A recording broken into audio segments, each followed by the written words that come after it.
Good evening, dear students. I am Rajesh and you are watching Learning with Rajesh YouTube channel. Dear students, in plus 2 geography, we have started lesson number 1.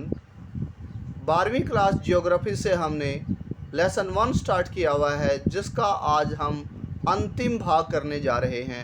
आज हम इस lesson से objective type तथा multiple choice question करेंगे, जिससे कि आपकी तीव्र दोहराई हो सके लेसन की।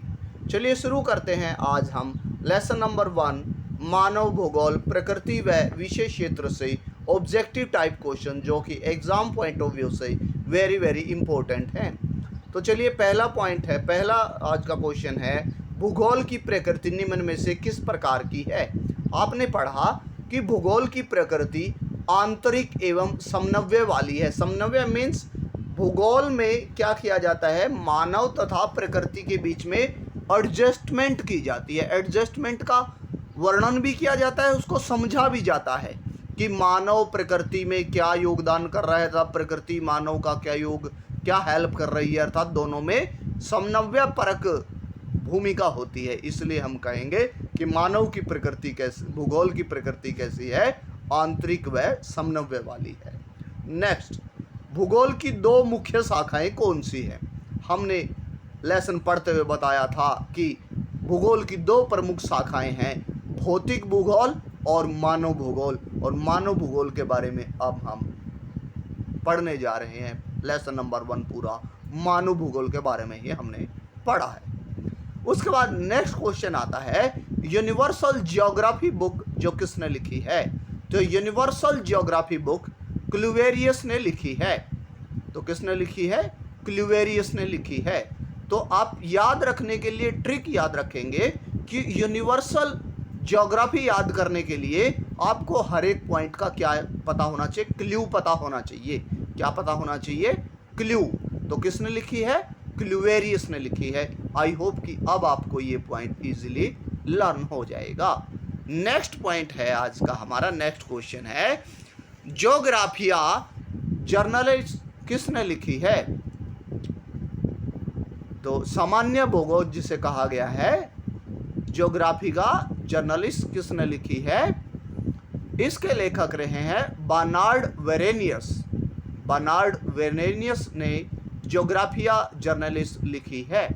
तो याद करने के लिए आपको ट्रिक पहले से ही पता है कि ज्योग्राफी का जो जर्नल है वो किससे याद किया जाएगा, बर्नार्ड से। यानी बर्नार्ड जो है वो ज्योग्राफी का जर्नल बहुत ज़्यादा पढ़ते हैं। आई होप आपको लर्न हो जाएगा। नेक्स्ट इज ज्योग्राफिया जर्नलिस्ट नामक पुस्तक के दो भाग कौन से हैं, जिसको अभी आपने पढ़ा है कि ज्योग्राफी का जर्नलिस्ट जो है उस बुक के लेखक बर्नार्ड वो हैं वेरेनियस हैं। उन्होंने इस पुस्तक के दो भाग लिखे हैं। तो कौन से दो भाग हैं इस पुस्तक के, सामान्य और विशिष्ट भूगोल। इस बुक के दो भाग कौन से हैं, सामान्य और विशिष्ट भूगोल। नेक्स्ट पॉइंट, नेक्स्ट आपने बिल्कुल पहले ही दिन पढ़ा था, ओरिजिन ऑफ स्पीसीज डार्विन की बुक है। और डार्विन ने इसे कब प्रकाशित किया था, आई होप कि आपको पहले पता है। उन्होंने इसे 1859 में प्रकाशित किया था। ओरिजिन ऑफ स्पीसीज नामक पुस्तक किसने लिखी है, अभी जस्ट आपने पढ़ा है कि चार्ल्स डार्विन ने लिखी है। बिल्कुल आपको पता है चार्ल्स डार्विन ने लिखी है। नेक्स्ट पढ़ते हैं हम, history of civilisation of England नामक पुस्तक किसने लिखी है। तो बकल ने लिखी है। आपके टीचर क्या कहते हैं कि आपको ये प्रश्न याद नहीं मिला ना, कौन सा history of civilisation of England, आपका बकल उतार देंगे। तो आई होप आपको ये प्रश्न लर्न हो जाएगा। History of civilisation of England किसने लिखी है, बकल ने। आई होप कि यहाँ तक आपको लर्न हो गया होगा। नेक्स्ट आगे बढ़ते हैं, किताब अल हिंद नामक ग्रंथ किसने लिखा है। देखिए किताब अल हिंद अल बरूनी की रचना है, जो कि आपने हिस्ट्री में भी पढ़ी हुई है। किताब अल हिंद अल बरूनी की रचना है, जिसमें उसने भारत की संस्कृति और भारत की बहुत सी चीज़ों के बारे में लिखा है। अब इसका जिक्र यहाँ पर क्यों हुआ है, क्योंकि हमने पढ़ा है कि कुछ तथ्यों को जानने के लिए, कुछ क्रियाओं को जानने के लिए मानव भूगोल किस पर आश्रित है, इतिहास पर। ऐतिहासिक चीज़ों में लिखा गया है कि पहले मानव किन चीज़ों पर ज़्यादा केंद्रित करता था, रहता था, अब कहाँ पर है। आगे आधुनिक भूगोल, मॉडर्न जियोग्राफी जो है, उसके जनक किसे कहा जाता है? रेजटेल को कहा जाता है, जिसके बारे में आपने बहुत सी बार परिभाषाएं जानी है कि आधुनिक मानव भूगोल का जनक किसे कहा जाता है। नेक्स्ट इज अर्डकुडे नामक पुस्तक किसने लिखी है? ये अर्डकुडे नामक पुस्तक कार्ल रीटर ने लिखी है। किसने लिखी है? कार्ल रीटर ने लिखी है। Next today's question is principle de geography human नामक पुस्तक किसने लिखी है? तो principle de geography book Vidal de la Blache ने लिखी है। जैसे कि आपने देखा कि इस बुक में डी आ रहा है और राइटर के नाम में भी डी आ रहा है। इस प्रकार आप इसे जोड़ करके याद कर लेंगे, क्योंकि कई बार क्या होता है, चीज़ों को फिट करना पड़ता है, नहीं तो आपको उस पर रट्टा मारना पड़ेगा। प्रिंसिपल डी जियोग्राफी ह्यूमन के लेखक आपको पता चल गया होगा कौन है? विडाल डी ला ब्लास हैं। आई होप कि आपको पहले से भी आता होगा और अब भी आपको लर्न हो गया है। नेक्स्ट, भूगोल के अध्ययन के लिए मानव भूगोल कब एक विशेष शाखा के रूप में उभरा है? यानी भूगोल की शाखा के रूप में मानव भूगोल, जिसे आप 12वीं में पढ़ रहे हैं, तो ये कब उभरा एक शाखा के रूप में? ये उभरा 19वीं शताब्दी के पूर्वार्ध में। 19वीं शताब्दी के पूर्वार्ध में, यानी 19वीं शताब्दी के पहले वाले 50 सालों में। उसके बाद मानव भूगोल क्रियाशील मानव और अस्थिर पृथ्वी के बीच संबंधों का अध्ययन है। ये किसने कहा? बिल्कुल आपको आंसर पता है कि ये कुमारी सैंपल ने कहा है। हमने कई बार ये परिभाषा पढ़ी है कि ये कहा है कुमारी चर्चिल सैंपल ने। नेक्स्ट इज मानव भूगोल का उद्भव कब भौगोलिक अध्ययन की एक विशेष शाखा के रूप में हुआ? 19वीं सदी के उत्तरार्ध में। यानी एक विशेष शाखा के रूप में अध्ययन कब करना स्टार्ट किया मानव भूगोल का? ये स्टार्ट हुआ 19वीं शताब्दी के उत्तरार्ध में, ठीक है, यानी बाद वाले सालों में 19वीं सदी के।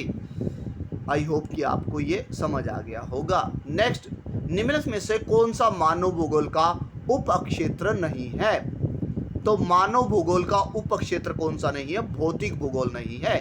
ये तो भूगोल की एक शाखा है, पूरी शाखा है भौतिक भूगोल।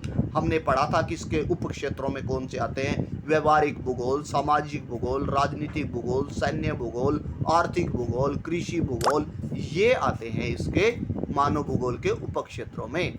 उसके बाद मानव भूगोल एक मुख्य शाखा है। तो किसकी मुख्य शाखा है? क्रमबद्ध भूगोल की एक मुख्य शाखा है मानव भूगोल, और हमने क्रमबद्ध भूगोल के बारे में जाना था। मनुष्य प्रकृति का दास है, यह कथन भूगोल की किस विचारधारा से संबंधित है?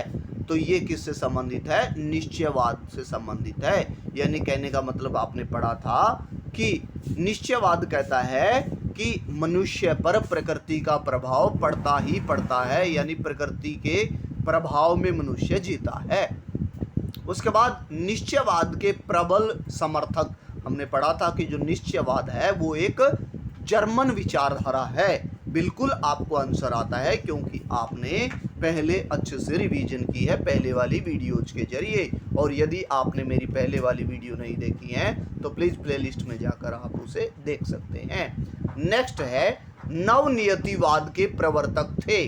तो हमने पढ़ा था कि नवनियतिवाद के समर्थकों में ग्रिफिथ टेलर थे, उनके प्रवर्तक थे ग्रिफिथ टेलर, आपको पहले से ही पता है। नेक्स्ट, और मानव भूगोल का अध्ययन करने के लिए लुशियन फेब्रवे और विडाल डी ला ब्लास ने किस विचारधारा का अनुसरण किया? और आपने पढ़ा था कि इन्होंने संभववाद का अनुसरण किया। आपने संभववाद, निश्चयवाद के बारे में पहले बहुत अच्छे से जान लिया है। आई होप आपको अब लर्न हो जाएगा। नेक्स्ट, किस तत्व को माता प्रकृति कहते हैं?